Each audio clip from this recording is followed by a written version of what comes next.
नमस्कार साथियों, एक बार फिर से आप सभी का हमारे YouTube चैनल पर दिल से इस्तकबाल करते हैं। आप सभी का दिल से हार्दिक अभिनंदन करते हैं। आप सभी का हार्दिक स्वागत करते हैं।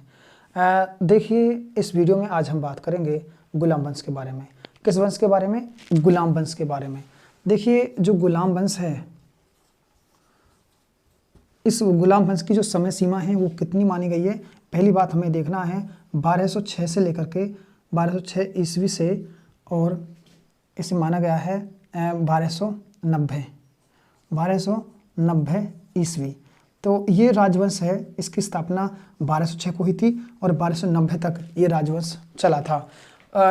अब आप एक बहुत अच्छा प्रश्न बनता है कि क्या गुलाम वंश जो है ये गुलाम वंश है, इसके कोई और भी नाम हुए हैं? हाँ, हुए हैं। तो फर्स्ट ऑफ ऑल यामिनी, कौन सा है? यामिनी, इलवरी, मामलूक और एक है दास वंश। तो आप लोग समझेंगे कि इसे यामिनी वंश के नाम से, इलवरी वंश के नाम से, इसे मामलूक वंश के नाम से और इसे दास वंश के नाम से भी जाना जाता है। आप एनसीईआरटी की पुस्तक, अगर 10th क्लास की जो एनसीईआरटी की पुस्तक है वो आप पढ़ेंगे, आपको सब कुछ मिलेगा। एक हिस्ट्री के संबंध में कोई अगर तथ्यात्मक किताबें आप पढ़ रहे हैं, आप एक अच्छी किताबें पढ़ रहे हैं, तो निश्चित रूप से आपको इन सब के बारे में जानकारी 100% मिलेगी। तो यामिनी वंश की बात करें, इलवरी वंश की बात करें, मामलूक वंश की बात करें या दास वंश की बात करें, तो हम इसी की बात कर रहे हैं, गुलाम वंश की। ठीक है साथियों, तो इसमें देखेंगे कि कौन कौन अच्छे शासक हुए हैं। इन शासकों के बारे में हम आपसे विस्तार पूर्वक जानकारी करेंगे। तो देखिए, इसी पर मैं यहाँ से इरेज कर देता हूँ। अब देखिए, फर्स्ट ऑफ ऑल इसमें रहे हैं गुलाम वंश में इल्तुतमिश। कौन है? First of all Qutbuddin Aibak. कौन है? कुतुबुद्दीन ऐबक। देखिए, कुतुबुद्दीन ऐबक हैं, जो ये कुतुबुद्दीन ऐबक हैं, इनके द्वारा गुलाम वंश की नींव रखी गई थी। अब कुतुबुद्दीन ऐबक के संबंध में अगर कहीं से हमको तथ्यात्मक जानकारी मिलती है तो वो है मोहम्मद गौरी। बताया जाता है कि मोहम्मद गौरी हमारे भारत में आया था, वो लूटपाट भी करके गया था और ये उसके हाथ कई बड़ी विजय हाथ लग गई थी, और उन बड़ी विजयों में कुतुबुद्दीन ऐबक का अहम रोल रहा था। और उस अहम रोल में कुतुबुद्दीन ऐबक जो था, उसे दान में, कुतुबुद्दीन ऐबक को दान में मोहम्मद गौरी भारत दे गए थे। आखिरकार कुतुबुद्दीन ऐबक 1206 से एक भारत में एक नई नींव रखी थी एक वंश की, जिसका नाम गुलाम वंश रखा गया था। जो गुलाम वंश है, इसकी स्थापना कुतुबुद्दीन ऐबक द्वारा 1206 ईस्वी को की गई थी। अब इसके बारे में हम जानकारी लेंगे तो आपको समझना होगा, क्या समझना होगा कि हम बात करते हैं इसके राज तिलक की। किसकी? राज तिलक।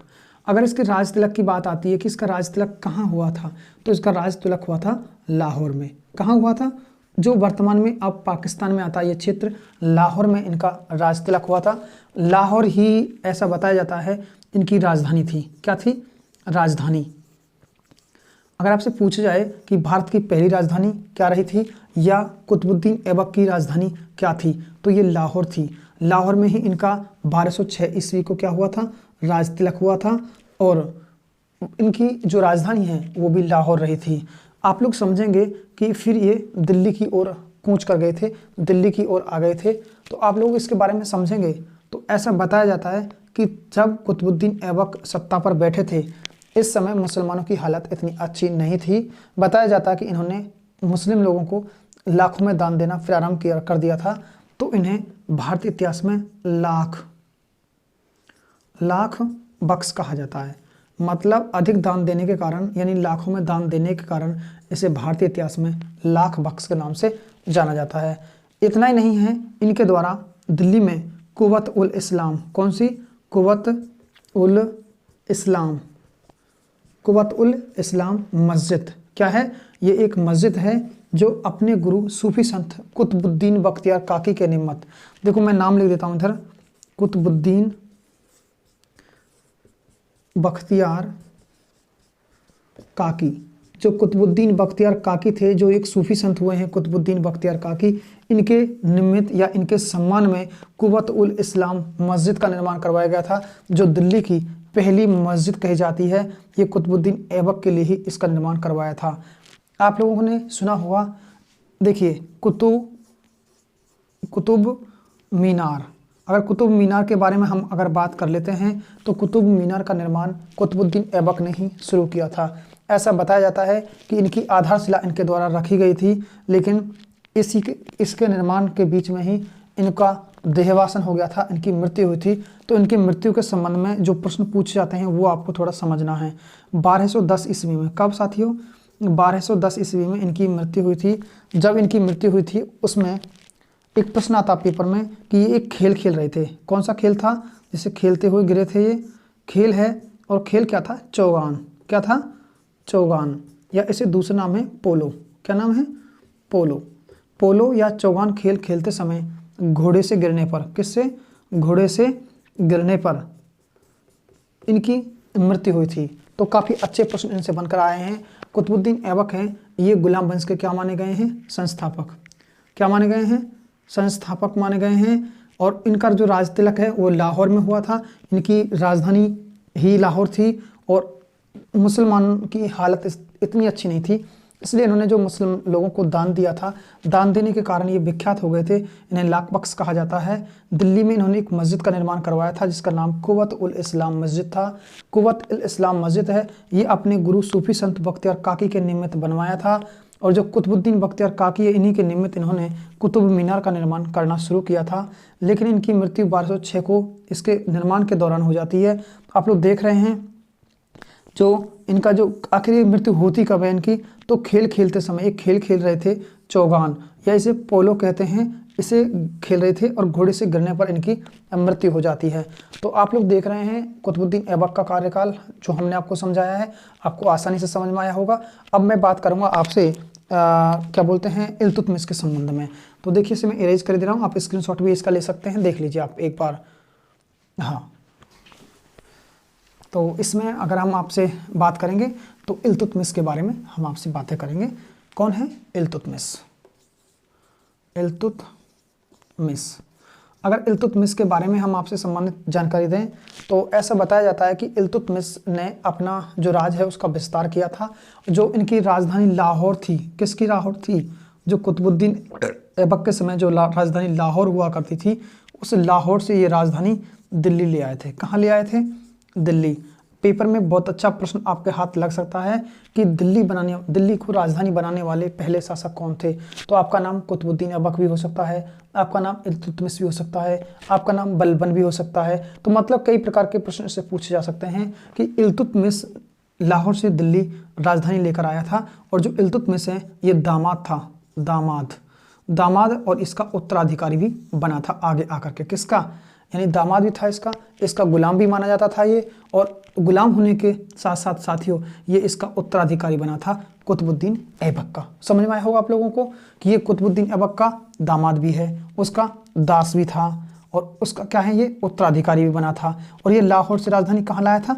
दिल्ली लाया था। ये आपको सब समझ में आ रहा होगा। इसके बीच अगर हम बात कर लेते हैं, ऐसा बताया जाता है कि इन्होंने दिल्ली में एक प्रक्रिया चलाई थी जिसे तुर्कान ए चहलगान कहा गया था। क्या कहा गया था? तुर्कान ए चहलगान।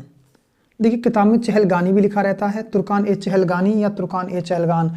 इसका एक और हिंदी नाम है गुट चालीसा। क्या है? गुट चालीसा इनके द्वारा शुरू किया गया था। गुट चालीसा को और अच्छे से समझें हम तो यह है, इन्होंने अपनी शासन व्यवस्था को 40 गुटों में बांट दिया था। आखिर इन्होंने अपने 40 दास नियुक्त किए थे और इन 40 दासों को अलग अलग क्षेत्रों में राज्य व्यवस्था को डिवाइड कर दिया था, बांट दिया था। तो ये तुर्कान ए चहलगान या इसे गुट चालीसा कहा जाता है। ये लगातार पेपरों में पूछा जाने वाला प्रश्न है, लगातार सुर्खियों में रहता है कि तुर्कान ए चहलगानी या तुर्कान ए चहलगान का निर्माण किसने किया था? तो इल्तुतमिश ने किया था। बताया जाता है कि इल्तुतमिश द्वारा कुतुब मीनार का निर्माण, किसका निर्माण? कुतुब जो मीनार है जो 5 मंजिला है, कितने मंजिला है? 5 मंजिला है, और इसका निर्माण कार्य पूर्ण इन्हीं के द्वारा करवाया गया था।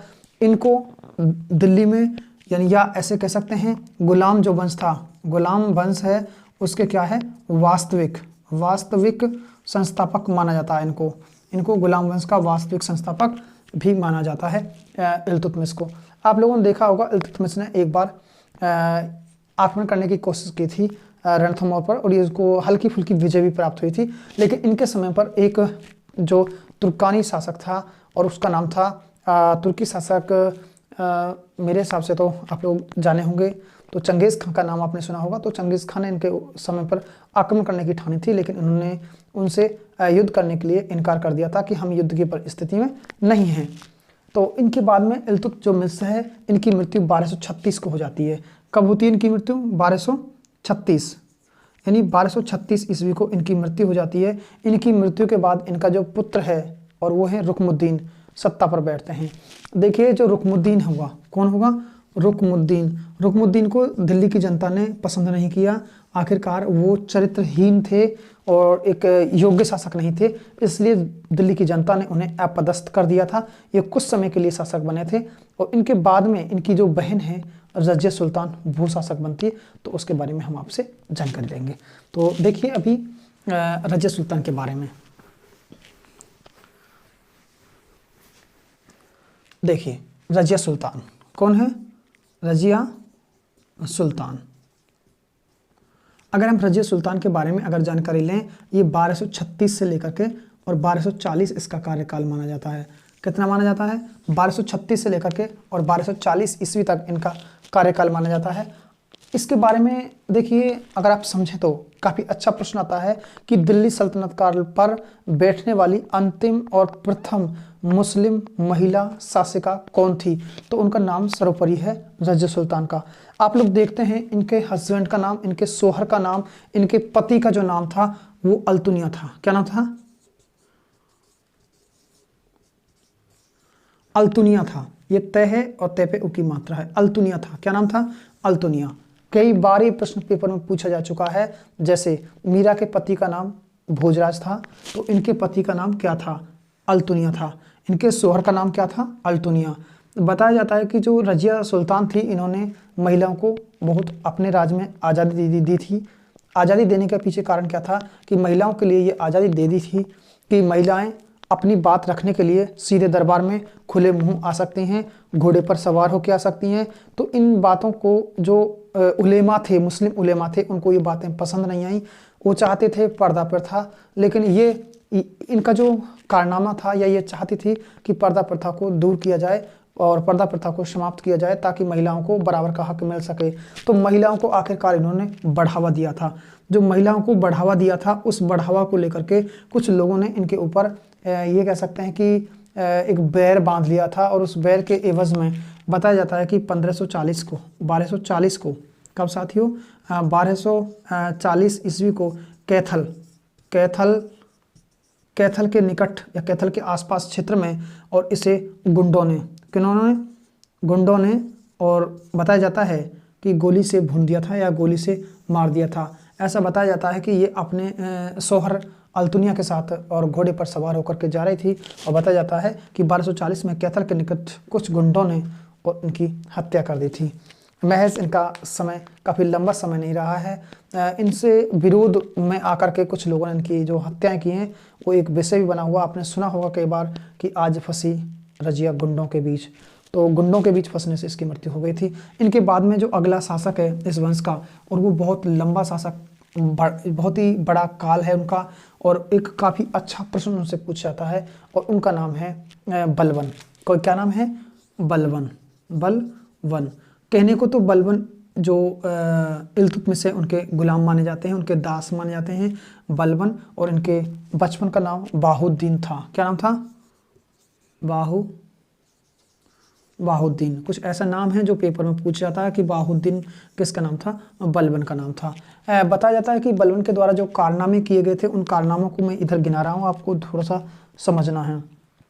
देखिए, जो हम आपसे तुर्कान ए चहलगान के बारे में बात कर रहे थे, तुर्कान ए चहलगान, जो तुर्कान ए चहलगान था, तो ये जो चलाया गया था, तुर्कान ये जो चहलगान था, ये जो शुरू किया गया था, वो शुरू किया गया था इल्तुतमिश द्वारा। ऐसा बताया जाता है कि बलबन ने इसे समाप्त कर दिया था। क्या कर दिया था? समाप्त कर दिया था। जब इसे समाप्त किया गया था, देखिए इसे क्या कर दिया था? रद्द कर दिया था या इसे समाप्त कर दिया गया था।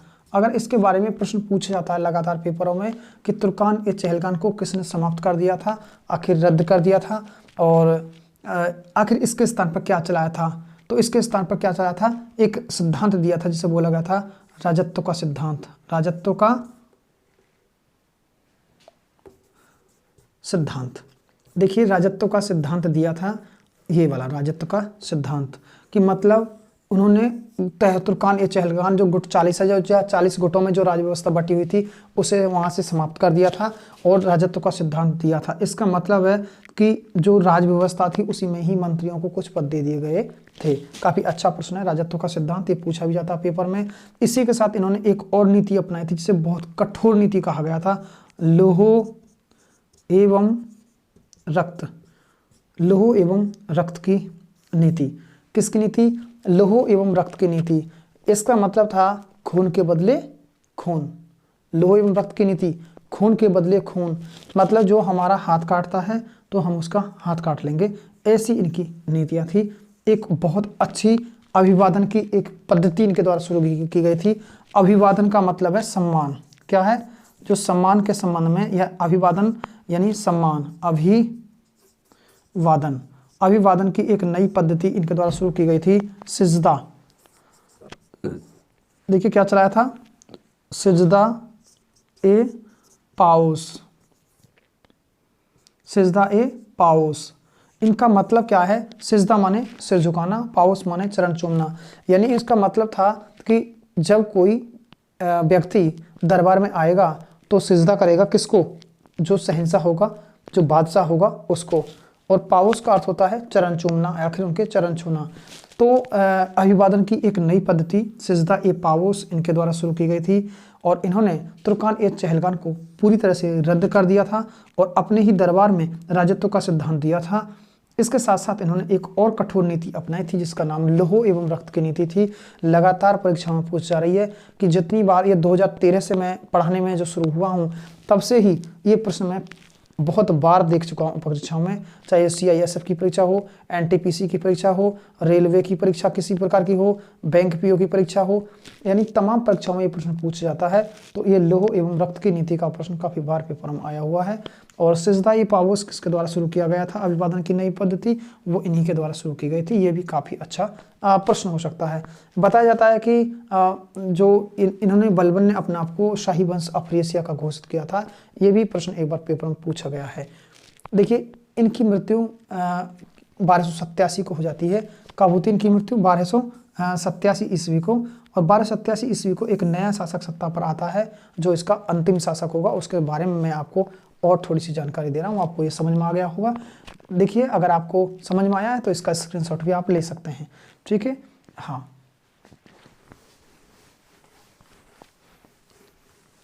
देखिए आप बात करते हैं हम शमसुद्दीन कैमूर्स की। किसकी? शमसुद्दीन कैमूर्स। जो शमसुद्दीन कैमूर्स हैं ये इस वंश के और अंतिम शासक माने जाते हैं जो 1287 से लेकर के और 1290 ईस्वी तक इस वंश के शासक रहे थे। ऐसा बताया जाता है कि इस वंश के जो अंतिम शासक है शमसुद्दीन कैमूर्स, इनके सेनापति थे जलालुद्दीन खिलजी। कौन था? जलालुद्दीन खिलजी। कौन था साथियों? जलालुद्दीन खिलजी। यानी शमसुद्दीन कैमूर्स के सेनापति जलालुद्दीन खिलजी के द्वारा और शमसुद्दीन कैमूर्स की 1290 ईस्वी को हत्या कर दी गई थी। क्या कर दी गई थी? हत्या। तो काफ़ी अच्छा प्रश्न ये हो सकता है कि गुलाम वंश का अंतिम शासक कौन था? तो गुलाम वंश का अंतिम शासक शमसुद्दीन कैमूर्स था। और जो शमसुद्दीन कैमूर्स हैं इनके सेनापति जलालुद्दीन खिलजी थे, जिनके द्वारा जलालुद्दीन खिलजी के द्वारा 1290 ईस्वी को और अपने ही राजा की हत्या कर दी गई थी जिनका नाम शमसुद्दीन कैमूर्स था।